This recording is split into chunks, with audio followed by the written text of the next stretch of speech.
This mental habit makes you smarter than 90% of people's Stoicism. Have you ever felt like you were smart, in control, until someone hurt you? Something unexpected happened, and suddenly all that clarity vanished. It's easy to stay rational when life is calm. But the real test is, can you stay grounded when everything falls apart? That's where Stoics stand apart. You don't need to be more talented than others. You just need to respond better. And that starts with a mental habit, subtle yet powerful. Most people let emotions run the show. They react, blame, and repeat. But Stoics, they train, they choose discipline over drama. Stoicism, a philosophy born over 2,000 years ago, wasn't made to sit on shelves. It was made to be lived in. It teaches you to master the only thing truly within your control, your own mind. And once you do that, you don't just become calmer. You become wiser than 90% of the world, still caught in emotional chaos. This video will show you how to start. And once you do, you may never look at adversity the same way again. Number 1, let go of what you can't control. Smart people don't expect life to be smooth. They train themselves to be strong. They know trying to control the outside world is like trying to hold the wind, impossible and pointless. But mastering their own reactions, that's always within reach. They don't waste time complaining about people being difficult, the weather being erratic, or the market taking a turn. They act within their power. And they begin by training the mind, starting with the smallest, most overlooked moments. One person stuck in traffic might slam the wheel, curse the sky, and stew in frustration. Another, they put on a podcast, take a deep breath, and treat it as a patience workout. Same situation, two mental outcomes. The second person isn't smarter because they studied more, but because they chose to spend their energy where it counts, inward, not outward. The Stoics taught that every disruption, annoyance, or challenge is mental weightlifting. No resistance, no inner strength. It's a simple mental habit, rarely practiced. Treat every inconvenience as a signal. Now is the time to train. Someone gossips about you. Good. A chance to stay grounded. Suddenly, very little can shake you. Think back on your past week. How often did you get upset over things out of your control? How much energy did you waste venting or explaining? Now, imagine if you had chosen a different response each time. Do your plans fall apart last minute? Good. A chance to adapt and keep your cool. Imagine entering your day not with the mindset of I hope everything goes right, but I hope today teaches me something. Who would you become after a year? Look into the life of Abraham Lincoln. You'll find plenty to learn. He didn't become great by avoiding hardship. He became great by turning hardship into steps forward. He was mocked, opposed, and even betrayed. But he learned to stay calm and act quietly, like a stonecutter patiently shaping granite. This kind of intelligence doesn't flash. It endures, like steel forged in fire. So today, pick one small annoyance, noise, slow people, hunger, delays, and instead of reacting, just observe. What feelings come up? Can you stay still for 3 seconds and choose a different response? Just 3 seconds. But if you repeat that long enough, you won't recognize yourself. No one gets wiser just by reading more. They grow wiser by living differently, choosing self-mastery over world mastery. And the surprising thing, when you gain control over your reactions, the world seems to soften too. And once you've built this calm in life's daily friction, a deeper question will emerge. If small things can still shake you, what will happen when the real storms hit? The wise don't wait for chaos to learn stability. They prepare in advance. And that quiet preparation, invisible and uncelebrated, becomes the foundation of an unshakable mind. Now let's move to the next lesson. Number 2, rehearse the worst-case scenario. You may not realize it, but most of us live as if life owes us something. A stable job, lasting love, a healthy body. And when we lose those things, we react with shock, as if we've been betrayed. Out there, 90% of people avoid even thinking about failure. They treat it like the plague, not because they're hopeful, but because they're afraid that just imagining it will somehow make it real. The Stoics take the opposite approach. They stare the worst-case scenario in the face. Not to surrender to it, but to get used to it. To prepare. To forge their minds like one would a blade, before the battle ever begins. Stoicism teaches. Those who are familiar with loss are no longer its victims. They imagine the death of a loved one.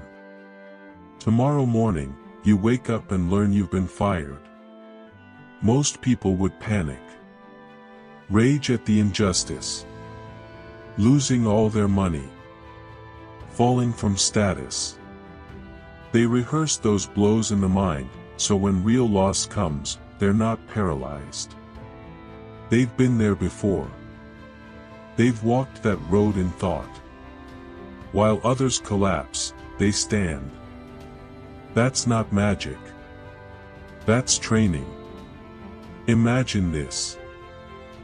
Spiral into fear.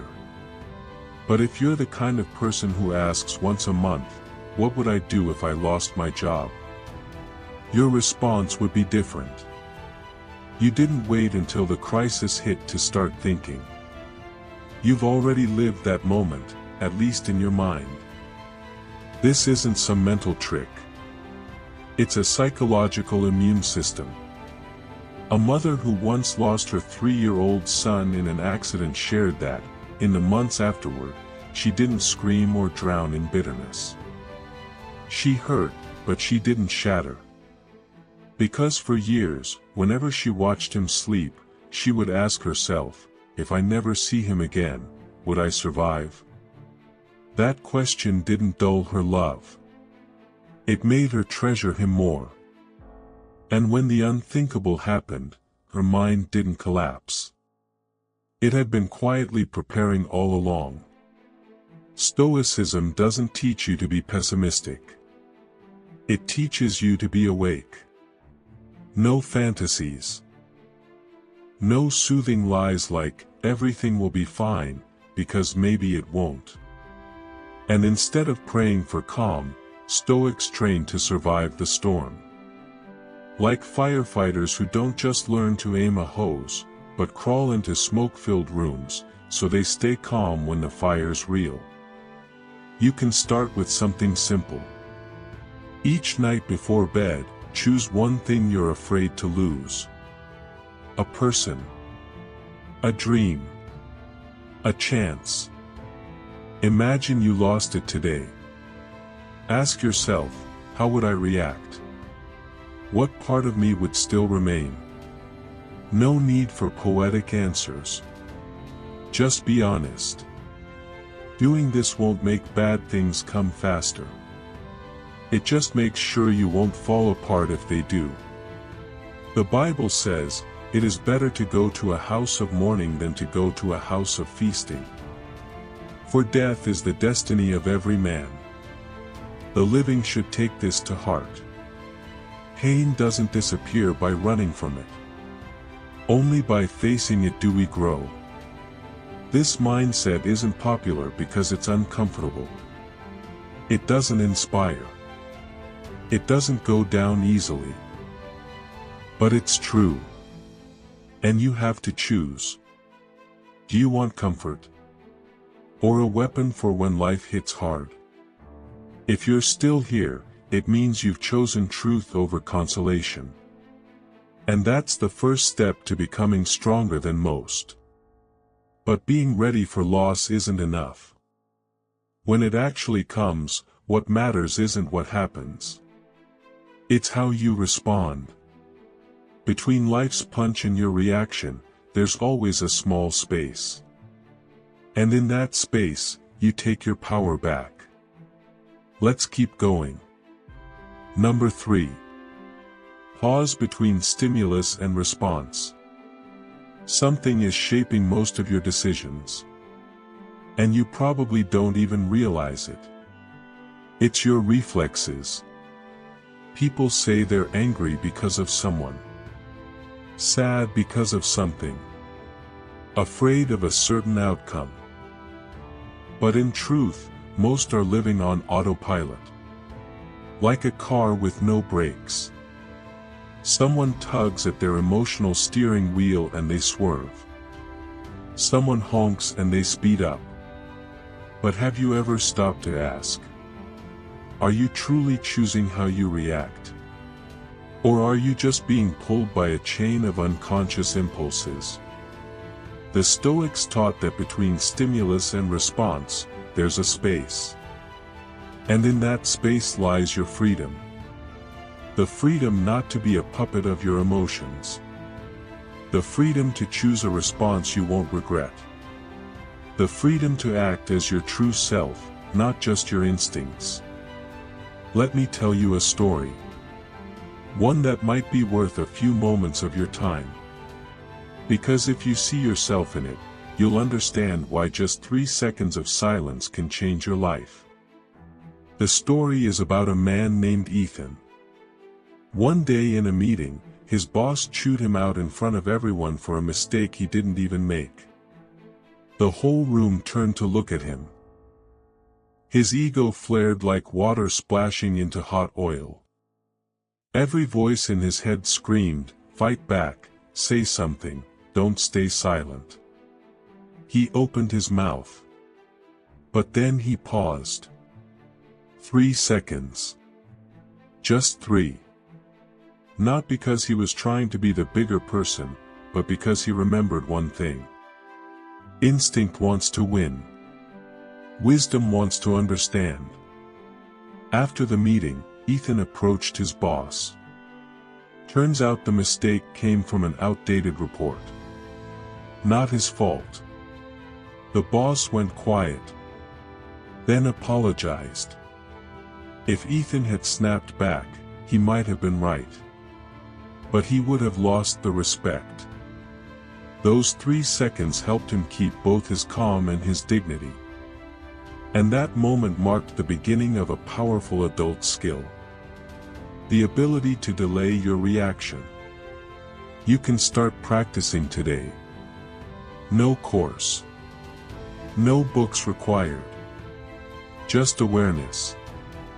The next time emotions rise, maybe during an argument, when someone insults you, or when your kid spills water for the 3rd time. Watch for the signs. Your heart races. Your jaw tightens. Your voice starts to rise. That's your cue. Touch your index finger to your wrist. A secret signal. Only you know what it means. Pause. You have a choice. No one else sees it. But you've just taken a bold step. Separating yourself from your impulse. Here's the beautiful part. The more you practice, the quicker you'll recognize these moments. And then, you're no longer being driven. You're in control. You're living by intention, not reaction. Not to be cold or detached. But to be deliberate. Purposeful. The kind of person who lives with clarity, not chaos. Do you want to be that kind of person? Most truly wise people aren't wise because they know everything. They're wise because they react less, choose better, and stay aware. If you start practicing this 3-second pause, you're already moving differently from the crowd. And if what I've shared sparks something in you, if it makes you feel stronger, calmer, more grounded, then I invite you to stick around this space.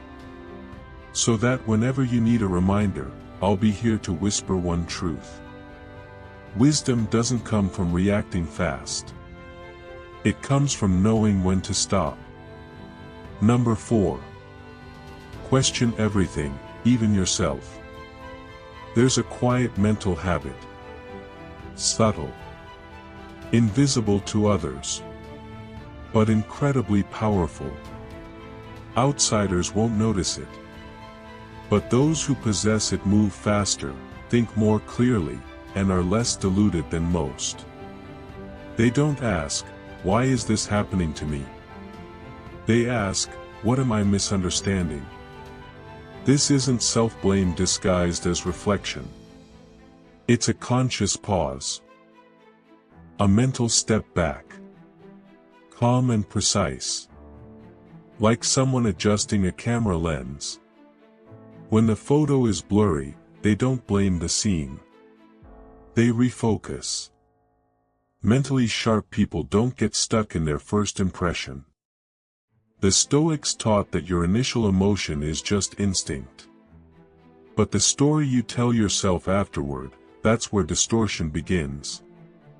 Everyone carries mental models. About themselves. About others. About how things should be.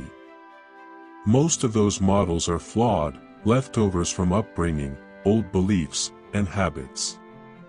Wise people don't cling to their models. They take them apart.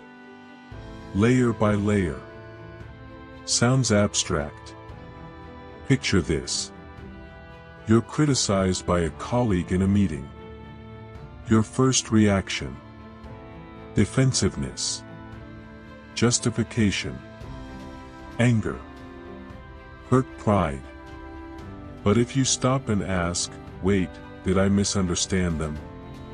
Everything shifts. That question doesn't weaken you. It lifts you to a higher vantage point where you see more than just the moment itself. Take Ben, who lives in Manchester. He used to think no one understood him. In relationships, he felt people were cold, inattentive. He'd tell stories with resignation. But underneath was constant frustration. Until one day, his last close friend, on their way out, said simply, "No one's hurting you.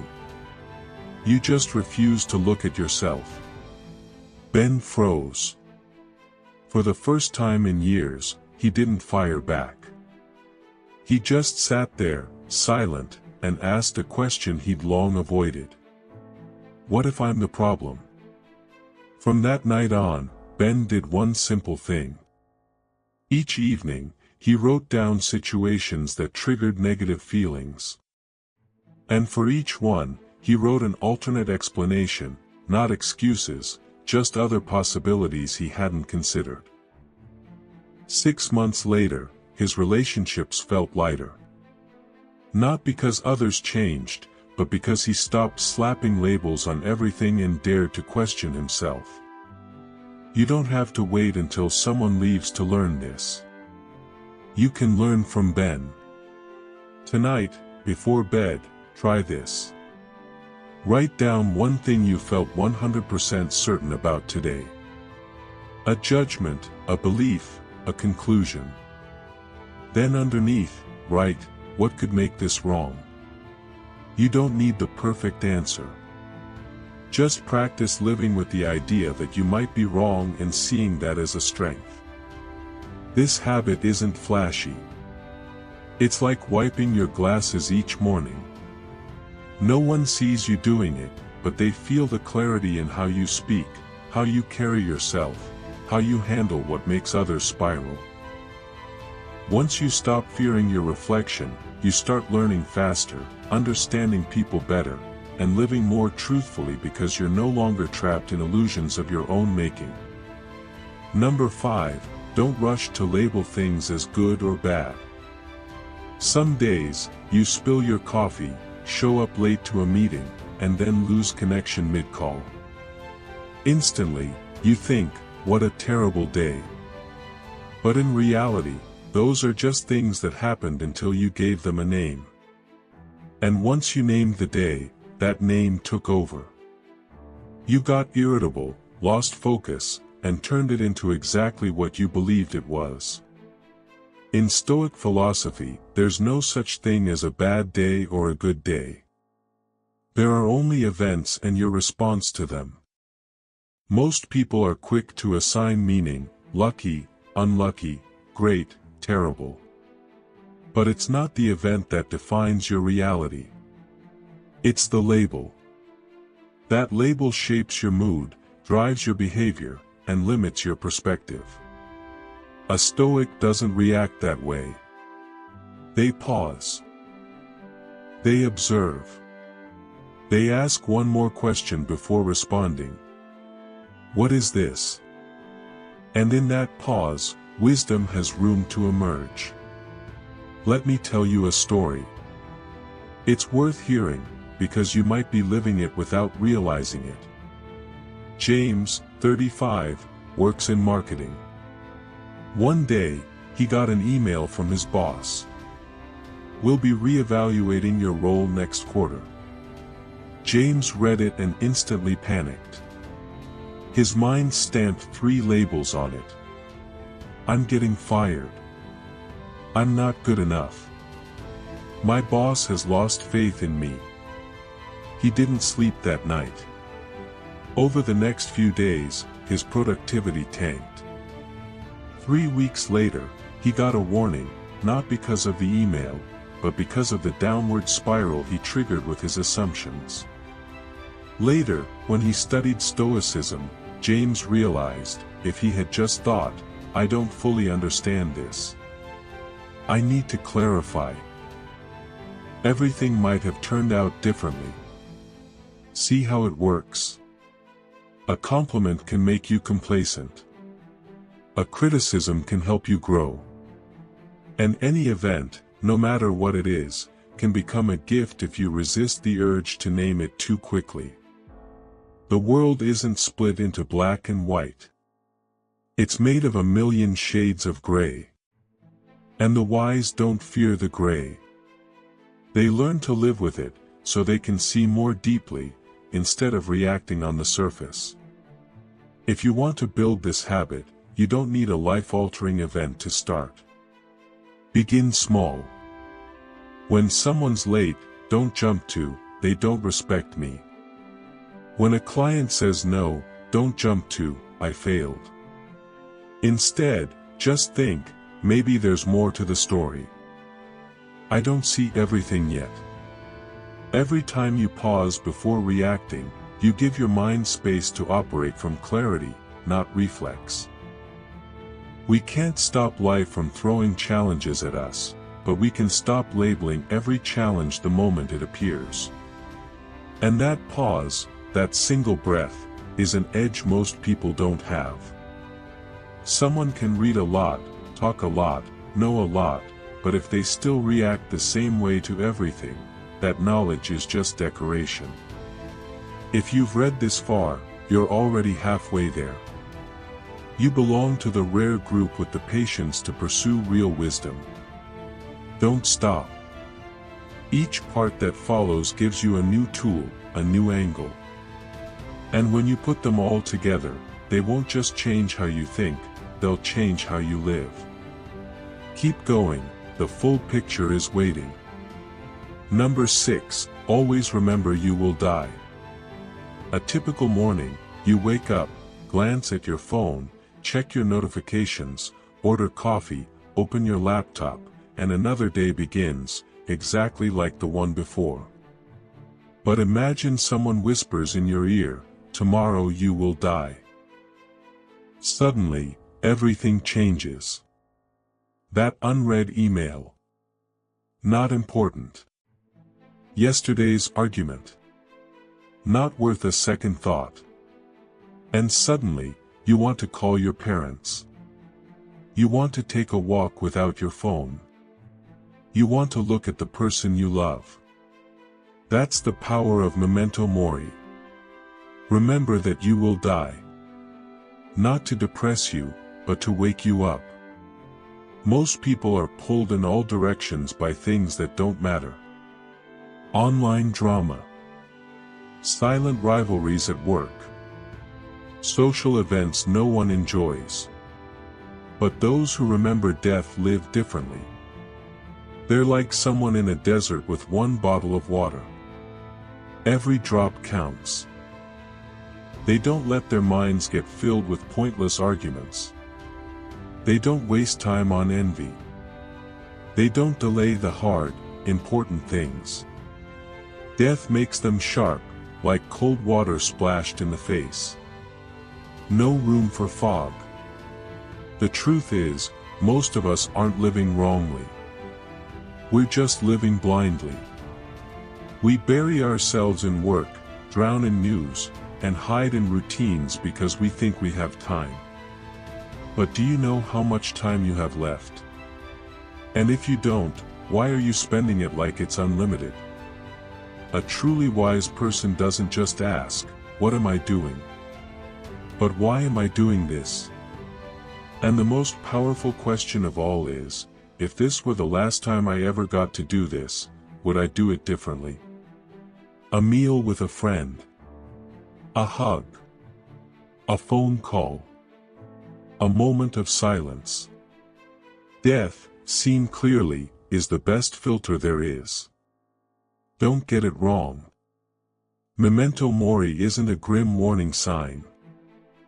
It's a lens that brings life into focus. It shows you what truly matters, and everything else fades to background noise. When you see life through this lens, you don't fear dying. You fear wasting it. You fear giving your time to things you'd never choose if you knew the end was near. Try something simple but powerful. Before every choice, whether to read this or scroll TikTok, to explain or let go, ask yourself, if I only had a week left, would I still do this? That one question cuts through the noise and brings the essentials into light. It makes you wiser than 90% of people, not because you know more, but because you're less fooled. And when you see life clearly, a new power shows up. The courage to face your own mistakes. You don't have to save face. You don't have to be right. You just notice. I was wrong. And shift. Instantly. No excuses. No delay. Because when the end comes, the deepest regret won't be, "I didn't live enough."